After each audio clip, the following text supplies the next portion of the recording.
Niliwahi kusema kuhusu utajiri wa Harmonize wakati nipo asubuhi na kula zangu ugali na sosi za Kilimanjaro. Niliwahi kusema kuhusu utajiri wa Harmonize. Watu walikuwa wananyoshia vidole.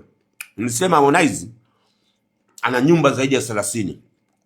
Kwa nini Harmonize ugali na sausage mtamu sana?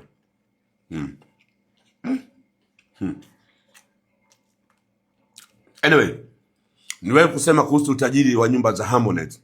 Harmonize ana nyumba zaidi ya 30 Dar es Salaam. Achilia nyumba ambazo wameamua kupanga kufanya maisha yake ya show off.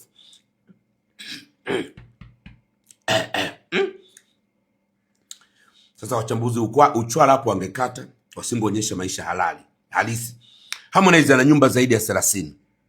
Jana mmemsikia mwenyewe anapozungumza. Kwa hiyo unapomzungumzia Harmonize lazima mjue mnaongea na msanii ambaye ameinvest, amefanya uwekezaji. Msiongee na wasanii ambao mali zao zinamilikiwa na wazazi wao. Narudia tena, Harmonize ni msanii ambaye anamiliki nyumba za kwake zaidi ya 30.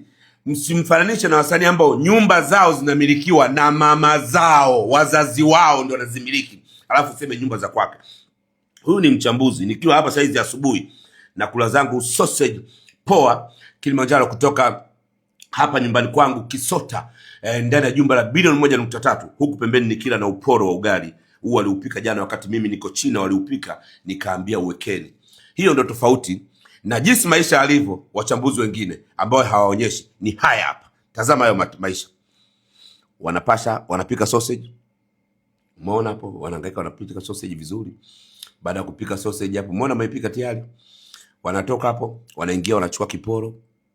Kiporo mkiona hapo wanakiposha moto. Wanakipasha moto vizuri. Baada ya kukipasha moto vizuri, yajayo wanafurahisha. Wanakuja kukaa kwenye maiki, wasijangalia. Je, unataka maisha kama haya? Basi ungana katika familia ya Kilimanjaro Sausage Poa. Hala!